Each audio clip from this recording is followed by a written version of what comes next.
Everyone, welcome back to my channel. ಎಲ್ಲರೂ ಹೇಗಿದ್ದೀರಾ? ಇವತ್ತು ನಾನು ಹೆಲ್ದಿಯಾದ ಬ್ರೇಕ್ಫಾಸ್ಟನ್ನು ಮಾಡ್ತಾ ಇದ್ದೇನೆ, ಹಾಗೆ ನಿಮ್ಮ ಜೊತೆ ಕೂಡ ಶೇರ್ ಮಾಡುವ ಅಂತ. ಈಸಿ ಮತ್ತು ಸಿಂಪಲ್ ಆದ ಸ್ಪಿನಚ್ ನೀರು ದೋಸೆ, ತುಂಬ ಹೆಲ್ದಿ. ಬನ್ನಿ ಯಾವ ರೀತಿ ಮಾಡೋದಂತ ನೋಡುವ. ಈ ವಿಡಿಯೋವನ್ನು ಸ್ಕಿಪ್ ಮಾಡದೆ ಕೊನೆಯವರೆಗೂ ನೋಡಿ. ಇಲ್ಲಿ ನಾನು ತಗೊಂಡಿದ್ದೇನೆ 2 ಕಪ್ ದೋಸಾ ರೈಸ್. ಇದನ್ನು ಒಳ್ಳೆದಾಗಿ ನೀರಲ್ಲಿ ತೊಳೆದು ತರಬೇಕು. ನೋಡಿ, ನಾನು 3-4 ನೀರಲ್ಲಿ ಇದನ್ನು ತೊಳೆದು ತಂದಿದ್ದೇನೆ. ಈಗ ಇದನ್ನು ಒಂದು 5-6 ಗಂಟೆ ನೆನೆಯಲಿಕ್ಕೆ ಇಡುವ. ಈಗ ನೋಡಿ 5-6 ಗಂಟೆ ನೆನೆದು ಆಗಿದೆ. ಈಗ ಇದನ್ನು ಮಿಕ್ಸಿ ಜಾರಿಗೆ ಹಾಕಿ ಒಳ್ಳೆ ಮಾಡಿ ರುಬ್ಬಬೇಕು. ಇದಕ್ಕೆ ಪಾಲಕ್ ನೀರು ದೋಸೆ ಅಂತಲೂ ಕರಿಬಹುದು. ನಾರ್ಮಲಿಯಾಗಿ ನಾವು ಮ್ಯಾಂಗ್ಳೂರ್ ಸೈಡಲ್ಲಿ ನೀರು ದೋಸೆ ಮಾಡಿ ತಿಂತೇವೆ. ಹೀಗೆ ಈ ರೀತಿ ಪಾಲಕ್ ಹಾಕೋದ್ರಿಂದ ಇನ್ನೂ ಹೆಲ್ದಿ ದೋಸೆ ಆಗುತ್ತೆ. ಹೆಲ್ತಿಗೆ ಕೂಡ ತುಂಬ ಒಳ್ಳೆಯದು. ಬ್ರೇಕ್ಫಾಸ್ಟಿಗೆ ಈಸಿಯಾಗಿ ಮಾಡ್ಬೋದಂಥ ರೆಸಿಪಿ ಇದು. ಹಾಗೆ ಮಕ್ಕಳು ಕೂಡ ಈ ಪಾಲಕ್ ತಿನ್ನಲಿಕ್ಕೆ ಕೇಳೋದಿಲ್ಲ. ಅಂಥವ್ರಿಗೆ ಹೀಗೆ ಕಲರ್ಫುಲ್ಲಾಗಿ ಕಾಣುತ್ತೆ ದೋಸೆ ಮಾಡುವಾಗ. ಹಾಗೆ ಮಾಡಿಕೊಟ್ರೆ ಅವರು ಖುಷಿಯಿಂದ ತಿಂತಾರೆ. ಇಲ್ಲಿ ನಾನು ಸಣ್ಣ ತುಂಡು ಶುಂಠಿ ಹಾಕಿದ್ದೇನೆ, ಮತ್ತು 3 ಗ್ರೀನ್ ಚಿಲ್ಲಿ ಹಸಿಮೆಣಸು, ಮತ್ತು 1 ಬಂಚಷ್ಟು ನೋಡ್ಬೋದು 1 ಬಂಚ್ ನಾನು ಪಾಲಕ್ ಇದನ್ನು ಪತ್ತೆಯನ್ನು ಲೀವ್ಸನ್ನು ಒಳ್ಳೆ ಮಾಡಿ ನೀರಲ್ಲಿ ತೊಳೆದು ಇದಕ್ಕೆ ಕಟ್ ಮಾಡಿ ಹಾಕ್ತಾ ಇದ್ದೇನೆ. ಅದರಲ್ಲಿ ತುಂಬ ಮಣ್ಣೆಲ್ಲ ಇರುತ್ತೆ, ಹಾಗೆ ಸರಿ ಒಂದು 7-8 ನೀರಲ್ಲಿ ತೊಳೆದು ಹಾಕಬೇಕು. ಹಾಗೆ ಮತ್ತೆ 1 ಚಮಚ ಜೀರಿಗೆ ಹಾಕಿದರೆ ಅದು ಒಂದು ಫ್ರೈ ಮಾಡುವಾಗ ಅದರ ಫ್ಲೇವರ್ ಮತ್ತು ತಿನ್ನುವಾಗ ಕೂಡ ಸೂಪರ್ ಆಗುತ್ತೆ. ಹಾಗೆ ನೋಡಿ, ನಾನು ಮಿಕ್ಸಿ ಜಾರಲ್ಲಿ ಇದೆಲ್ಲವನ್ನು ಗ್ರೈಂಡ್ ಮಾಡಿ ತಂದಿದ್ದೇನೆ.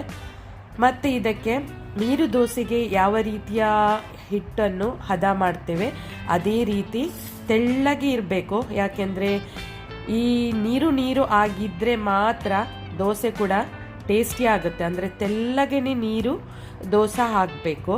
ಹಾಗೆ ನಾನು ಸ್ವಲ್ಪ ಮಿಕ್ಸಿ ಜಾರಿಗೆ ನೀರೆಲ್ಲ ಹಾಕಿ ನೋಡಿ ಈ ರೀತಿಯ ಕನ್ಸಿಸ್ಟೆನ್ಸಿಯನ್ನು ಇಟ್ಟಿದ್ದೇನೆ. ನೀವು ನೋಡ್ಬೋದು ಸ್ಪೂನಲ್ಲಿ ಟಚ್ ಮಾಡುವಾಗ ಆ ರೀತಿ ಇರಬೇಕು. ಅಂದರೆ ಅಷ್ಟು ತೆಳು ಇರಬೇಕು, ಆಗ ಮಾತ್ರ ಟೇಸ್ಟ್ ಆಗುತ್ತೆ. ಮತ್ತು ದಪ್ಪ ಇದ್ದರೆ ಅದು ಆ ರೀತಿಯ ಟೇಸ್ಟ್ ಬರಲ್ಲ. ಅದಕ್ಕೋಸ್ಕರ ನೀವು ನೋಡ್ಬೋದು ಯಾವ ರೀತಿ ಇದೆ ಅಂತ. ಈ ರೀತಿಯ ತೆಳ್ಳಗೆ ನೀರು ಆಗಿ ಇದರ ಹಿಟ್ಟು ಅಂದರೆ ಬ್ಯಾಟರ್ ರೆಡಿ ಆಗಿದೆ. ಈಗ ನಾನು ಇದಕ್ಕೆ ಹಾಕ್ತಾ ಇದ್ದೇನೆ ಸ್ವಲ್ಪ ಉಪ್ಪು, ರುಚಿಗೆ ತಕ್ಕಷ್ಟು ಉಪ್ಪು ಹಾಕಿದರೆ ಆಯಿತು. ಮತ್ತು ಇದನ್ನು ಸರಿಯಾಗಿ ಮಿಕ್ಸ್ ಮಾಡುವ. ಈಗ ನಾನು ಕಾವಲಿಯನ್ನು ಬಿಸಿ ಮಾಡಲಿಕ್ಕೆ ಇಟ್ಟಿದ್ದೇನೆ. ತುಂಬ ಬಿಸಿ ಆಗಬೇಕು ಈ ಕಾವಲಿ. ಇದಕ್ಕೆ ಹಾಕುವ ಎಣ್ಣೆ ನಿಮಗೆ ಬೇಕಾದರೆ ತುಪ್ಪ ಕೂಡ ಹಾಕ್ಬೋದು, ಟೇಸ್ಟಿ ಆಗುತ್ತೆ. ಇನ್ನು ಇಲ್ಲಿ ನಾನು ತೆಂಗಿನ ಎಣ್ಣೆಯನ್ನು ಹಾಕ್ತಾ ಇದ್ದೇನೆ. ಮತ್ತು ಇದಕ್ಕೆ ಈ ಕಾವಲಿಯನ್ನು ಸ್ವಲ್ಪ ಸ್ಲ್ಯಾಂಟಾಗಿ ಇಟ್ಕೊಂಡು ಈ ರೀತಿಯ ಹಿಟ್ಟನ್ನು ಬ್ಯಾಟರನ್ನು ಹಾಕಬೇಕು. ಅಂದರೆ ಬ್ಯಾಟರ್ ಹಾಕುವಾಗ ಅದು ಜಾರಿ ಆ ರೀತಿ ಹೋಗಬೇಕು, ಆಗ ಒಂದೇ ಸೈಡಲ್ಲಿ ಅಂಟ್ಕೊಳ್ಳೋದಿಲ್ಲ ಈ ಬ್ಯಾಟರ್. ಹಾಗೆ ನೋಡಿ ಈ ರೀತಿಯ ದೋಸೆ ರೆಡಿ ಆಗುತ್ತೆ. ಮತ್ತು ಕಲರ್ಫುಲ್ಲಾಗಿ ಕಾಣುತ್ತೆ ನೋಡಲಿಕ್ಕೆ, ಗ್ರೀನಾಗಿ. ತಿನ್ನಲಿಕ್ಕೂ ಅಷ್ಟೇ ಟೇಸ್ಟಿಯಾಗಿದೆ. ತುಂಬ ಈಸಿ. ಬೆಳಗ್ಗಿನ ಟೈಮಲ್ಲಿ ನಿಮಗೆ ಈಸಿಯಾಗಿ ಈ ರೀತಿಯ ದೋಸೆ ಮಾಡ್ಬೋದು. ಮತ್ತು ಪಾಲಕ್ಕಂತೂ ಹೇಳಲಿಕ್ಕೆ ಇಲ್ಲ, ತುಂಬ ಹೆಲ್ತ್ ಬೆನಿಫಿಟ್ಸ್ ಇದೆ ಅದರಲ್ಲಿ. ಹಾಗೆ ನೀವು ಮಕ್ಕಳಿಗೆ ಟಿಫಿನಿಗೆ ಈ ರೀತಿಯ ಬೆಳಗ್ಗಿನ ಜಾವ ದೋಸೆ ಮಾಡಿ ಕೊಟ್ಟರೆ ಮಕ್ಕಳಂತೂ ಖುಷಿಯಾಗಿ ತಿಂತಾರೆ. ಟಿಫಿನಿಗೆ ಕೂಡ ಈಸಿಯಾಗಿ ಪ್ಯಾಕ್ ಮಾಡಿ ಕೊಡ್ಬೋದು. ಮತ್ತು ನಾನು ಅದನ್ನು ಫೋಲ್ಡ್ ಮಾಡ್ತಾ ಇದ್ದೇನೆ. ಹಾಗೆ ನೋಡಿ ಇನ್ನೊಂದು ದೋಸೆ ಹಾಕ್ತಾ ಇದ್ದೇನೆ. ಒಂದು ದೋಸೆ ತೆಗೆದ ನಂತರ ಅದರ ಮೇಲೆ ಇನ್ನೊಂದು ದೋಸೆ ಹಾಕಬಾರ್ದು, ಅದು ಅಂಟಿಕೊಳ್ಳುತ್ತೆ ಮತ್ತು ನಿಮಗೆ ಈಸಿಯಾಗಿ ಅದು ತೆಗಿಲಿಕ್ಕೆ ಆಗೋದಿಲ್ಲ. ಅದಕ್ಕೆ ಇನ್ನೊಂದು ಪ್ಲೇಟಲ್ಲಿ ಹಾಕಿ ದೋಸೆ ಅದು ತಣ್ಣಗಾದ ಮೇಲೆ ಒಂದರ ಮೇಲೆ ಒಂದು ಇಟ್ಟರೆ ಅದು ಒಂದಕ್ಕೊಂದು ಅಂಟಿಕೊಳ್ಳೋದಿಲ್ಲ. ಹಾಗೆ ನೋಡಿ ಇನ್ನೊಂದು ನಾನು ದೋಸೆಯನ್ನು ಹಾಕ್ತಾ ಇದ್ದೇನೆ. ತುಂಬ ತೆಳ್ಳಗೆ ಆಗಿ ಟೇಸ್ಟಿಯಾಗಿದೆ ಇದು ದೋಸೆ, ನೋಡ್ಬೋದು.